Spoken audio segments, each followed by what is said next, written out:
I'm Lizzie. I'm going to demonstrate falling off my horse so you don't have to.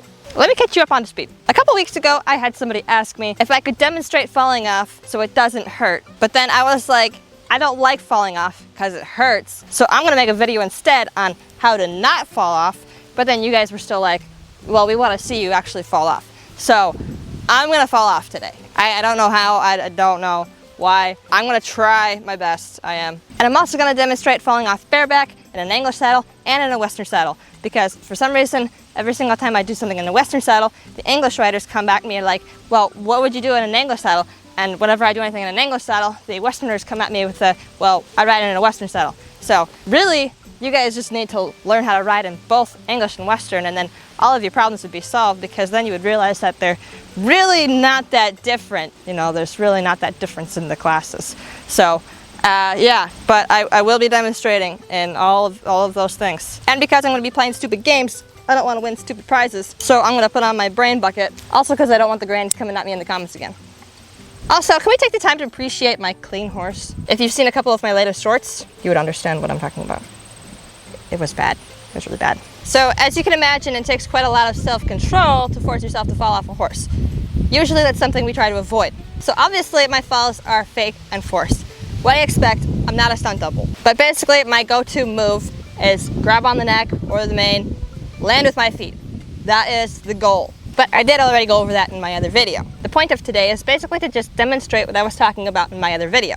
So pretty much my whole secret was to grab on the neck, grab the mane, make your feet land first. And that is what I try to do when I fall accidentally and when I fall on purpose. But I also want to go over a little bit again on how not to fall off, because when you're in the moment, you can't always land perfectly. So you're gonna get hurt if you keep falling. So best is to practice not falling. So let's go over some of the common mistakes that I see a lot of people make when they're riding bareback, and I'll go over it when they're riding in English and Western too. But basically, our legs are our anchors. They are what strap us on the horse. They're what keep us in position.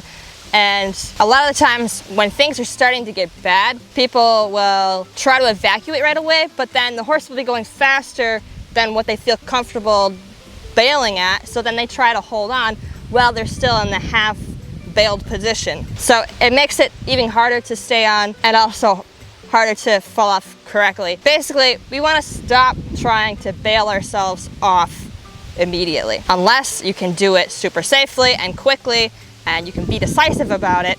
But being indecisive about a bail is going to get you in the most trouble. So usually when they go to bail, the first thing you'll do is pick up your legs to get your leg over the horse's back so you can get off the other side. But then once the horse is taking off with you and you don't actually want to get off and you're just stuck in this position while they're running, and yeah, your best bet is to just let them ride it out. In an enclosed arena, there's only so far that they can run. They're gonna get tired out.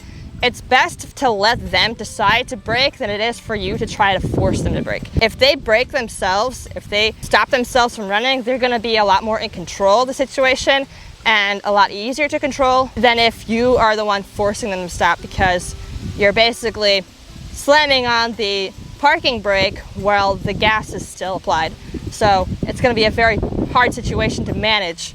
So best to let the horse run it out. Usually you can sit a horse bolting around an arena, and if they're feeling like they're gonna throw a buck or something, just be prepared to turn them into a one-rein stop or bend them. Usually a horse can't buck or pull anything stupid when they're in a bend. So just keep that in mind. I also want to talk about when the horse launches you over the head, whether they are tripping or they're stopping at a fence and dropping their head. It's very common that, you know, jumpers will do that and you just go over because there's nothing there to grab to because it's just the head. So say your horse is running, they drop their head like this. Your best reaction is to put your hands right here. So if your horse is running like this, you have the reins, they drop their head. Stella, drop your head, good. Put your hands right here, and this is, you can stop yourself from going over if you are anchoring yourself with your hands behind their shoulder blades so you can keep yourself up. It obviously doesn't work all the time, but it has saved me in a couple situations to just brace myself, push myself back instead of letting myself get launched. You can never predict how you're gonna land. Usually you're landing on a wrist or an arm, and those are very easily broken. You really don't wanna land on your head. And another thing, if you're getting launched over the head, don't be trying to look up at where you're going. If you are going over the horse's head, tuck your head. You really don't wanna land with your chin like this, because that is going to be very painful and it could definitely break something on your back or your neck or something. So if you are falling forward, tuck your head in, because it's much better to roll this way than it is to land this way and splat. So in the last 2 years, I have fallen off twice, and it was basically in the exact same scenario, situation, movement, everything. I was riding bareback, my horse was a little uptight, had a lot of energy stored up, saw something scary in the corner of her eye, and leapt sideways like 20 feet, super fast. I was definitely not prepared either times, because the first time I was being lazy. Second time, I didn't see it coming because she seemed like she was calming down and went to eat grass. Saw something, freaked out to the side. So she leapt this way, and I slid this way. I didn't have any mane in my hand, and I was trying to turn her this way. And I basically just fouled my arm and landed on my side both times. Didn't hurt either time. I landed on my side, my legs. So I was perfectly fine. But it was a very hard spook to sit, and now I'm way more aware of that movement. So if I ever feel like she could do that again, I'm definitely holding on to the mane. So I think we've covered everything in the bareback realm. So let's go switch to English. We got the English saddle. I even got my English attire, because equestrians are very particular about what you look like, and they won't take advice from you if you don't look like them. But I'm sure I'll still get comments about the boots. Listen, when you see me wearing boots that actually fit my legs, you'll know I've actually successfully made it, because who the heck is paying $400 for a pair of English boots that'll probably be broken within 2 years when you can't even afford it? Me personally, I would take that money if I had it, and I would put it into a better lifestyle for my horse so that she can have nicer things than me, basically. Okay, let's talk English riders and how they most likely fall off. From what I've seen, I'd guess jump refusals, spooky horses, those kind of scenarios where people fall off. I've also seen people fall off where it totally didn't look necessary to fall off, but who am I to judge? So jump refusals, when your horse stops really fast at a fence and their head goes down and you go phew, over the head. Yeah, we kind of already talked about that in bareback class, but we're in an English saddle now. But now we have stirrups, and stirrups help us anchor ourselves down. So say your horse drops your head and you do what I said, where you grab their shoulders to keep yourself up. Now you also have stirrups that can keep you up by slamming your heels down to the ground like a massive brake and forcing your weight into your heel so that you're putting a lot of pressure on that stirrup to keep you up like this. And then you're putting your weight on your horse's withers shoulder area right here. There is a small chance that you would fall over from this. So the horse would basically have to be falling over, tripping, falling down to their face for you to fall off in this scenario. I feel very secure, very braced. I don't feel like I could fall off at all right now. So obviously we don't want to be prepared for the horse to stop when we're running at the fence. So we want to have all of the trust in the world that they're going to go over that fence. But we need to have very quick reflexes, and as soon as we're feeling it in the horse, we need to slam on our brakes and our emergency grip. But when we are falling off, we want to make sure that our feet are not getting stuck in the stirrups. So always avoid doing this. This is a really good way to get your foot stuck and to fall flat in your face, because you won't be able to get your foot out from underneath you and you're going to be falling on your face.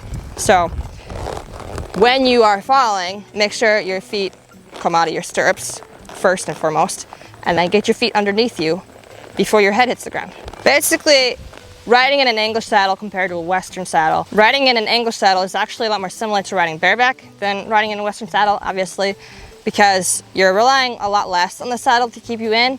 You don't have a horn in front of you to hold yourself in. You don't have a really deep seat to just, get comfy in. It requires a lot more balance and focus to have a decent seat in an English saddle. I think that you're more likely to have proper riding skills if you ride English than if you ride Western. I think that Western riders have a lot more sloppy tendencies.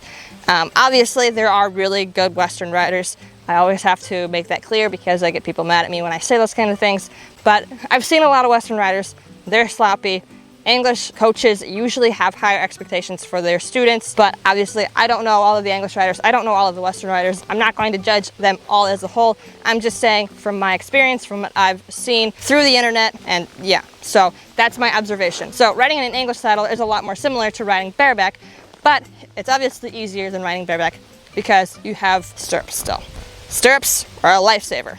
That's why they're here. If your horse is going to leap sideways, like I said, how Stella lost me a couple times, it's a lot easier to sit that because you have this stirrup to catch yourself in. Well, you shouldn't be putting all of your weight in this stirrup. It's a good way to catch the immediate fall, but you should also always keep your other leg clamped and pull yourself up with that leg and not use all of your weight in this stirrup. I think I've only fallen off once while riding in an English saddle, and that's because Stella tripped all the way down to her face after landing a jump, and yeah, so I rolled over her head. I'm pretty sure that's the only time I've ever come off while riding in an English saddle, so I don't know if I have a lot of experience off of falling off in an English saddle, but I'll still give you demonstrations because that's why we're here. I don't know. It's really hard to force yourself to fall off, okay? Now let's go get Western. We've got our Western attire now. I'm sure people are gonna come for me for my high water jeans, but you wanna know something? I buy all of my jeans secondhand. I don't have the kind of money to buy the best, fancy, most expensive, long jeans, whatever. I don't care if my jeans are a little short. You know what? I would rather take my jeans and stick them inside my boots. But cowboys get really offended by that. So no, you gotta put your jeans on the outside of your boots. But then if they don't go all the way down to the heel, well, that's bad too. Then you can't ride. You know, sometimes I think that being an equestrian is more of a fashion show than actually being an equestrian, like actually being a horse person. Like, since when did riding horses mean that you have to look a certain way? Horses are the best thing alive because they don't care what you look like, yet now we're setting standards about what you have to look like in order to be able to ride one. And it's not even about like functionality. Like, people don't care if your saddle fits your horse or not. You just have to buy the most expensive, nice looking one. And it doesn't even matter if it fits your horse. It's not even about the horse anymore. It's just about how much money can you spend on yourself. But now that we got that rant out of the way, let's talk about Western riders. What do you think is the most common way that Western riders fall off? I'm gonna guess by being bucked off. Obviously, English riders have horses that buck them off. A lot of English horses don't have a lot of great manners because they're not as desensitized, but Western riders think that you have to ride the horse before you train it. So yeah, I'm gonna say that most Western riders fall off by being bucked off because it's actually really hard to fall out of a Western saddle. Like, that takes some skill to fall out of a Western saddle unless you're being like thrown. So unless your horse is tripping all the way down to the ground and you don't really have an option but to roll off, or your horse is bronking, and then you probably fall off too. I don't really know if there's a point in me demonstrating a fall off on the Western saddle because it's kind of straightforward and very similar to the other methods, and that is to anchor your heels down if something is going wrong, if your horse is bolting, if you feel like your horse is going to suddenly stop at a fence or turn or something, or if your horse is going to start bucking. It's always good to anchor your heels down as much as possible. Obviously, it's not good to ride regularly with your heels down to the ground like this. This isn't natural, this isn't normal. You only do this in emergency situations. So if you're in a situation where you feel like things could get really bad, you could get launched, anchor your heels down. And obviously you have a horn now, and you have a deep seat. So get comfy, sit back, put your heels down, grab that horn. Yeah, I've seen it a couple times now where when the horse starts bucking, the rider will get thrown above the horn, and so you're kind of pinched in this middle between the horse's neck and the horn, and it's a really difficult situation to get out of. I kind of feel like I've been in that situation before, but I don't remember when or why or where. Another thing that I've seen that seems kind of common in barrel racing is that when a rider is taking off really hard at a barrel and they go to kick their horse, do the starfishing thing, so they're completely taking their legs off the horse's side, which, you know, your legs are your anchor, and then your horse takes off really hard, they're gonna jolt you out of the saddle and there's nothing holding you down, so you get a lot of air off of your saddle, and that's, you know, the starfishing thing, when you go like that. And then they're not holding onto the horn, they end up getting a little bit too much air, and then they end up landing back here. This is really uncomfortable for the horse, so usually the horse starts bucking, and that's usually the end of the story. So yeah, that's another reason why we don't want to starfish. We can be the best riders, we can be the most athletic if we're quiet and steady and stable and able to get our horse to run off our leg instead of run off our leg. As per requested, I am going to do a video on how to get your horse to have speed without being a kicker, because that is something I've struggled with Stella, because she's a little bit of a lazy horse when she's in the arena. So it's going to be an interesting topic for sure. So if that's something you struggle with, then be sure to subscribe so you can see the video maybe next week. I think another common reason to tumble off your horse when you're riding Western is too loose of a cinch. And I've had the whole debate of Texas T-knot and just using the buckle on your cinch, debate with cowboys and whatnot. So yeah, I do think that it has something to do with it though. Well, for one, how do you cinch your horse? Do you cinch your horse all the way up and then go to ride and call it good? Or do you cinch your horse up lightly, work them a little bit, and then tighten that cinch up again? Because that makes a huge difference. In order to make sure that your saddle does not slip with you, you have to make sure of a couple things. Number one, that your saddle fits your horse. Now, just because your saddle does not slip on your horse does not mean it fits your horse. But a well-fitting saddle won't slip on your horse, if that makes sense. Number two, you want to make sure that you have good quality gear. You want to make sure of things like your latigo is not dry rotted if you have a leather latigo. Or if you have a synthetic latigo, make sure it's not fraying, or make sure it's not the slippery kind of nylon that'll undo itself easily. Make sure that your buckle is not rusted and going to snap on you. Make sure that your cinch is a good quality cinch and is not easily slippy on your horse's chest. And obviously, make sure that when you get on your horse, your cinch is nice and tight and that you've already tightened it once since putting it on your horse. Because when you first do up your cinch, you only want to tighten it a little bit. You don't want to be giving your horse a side ache by yanking it as tight as you can.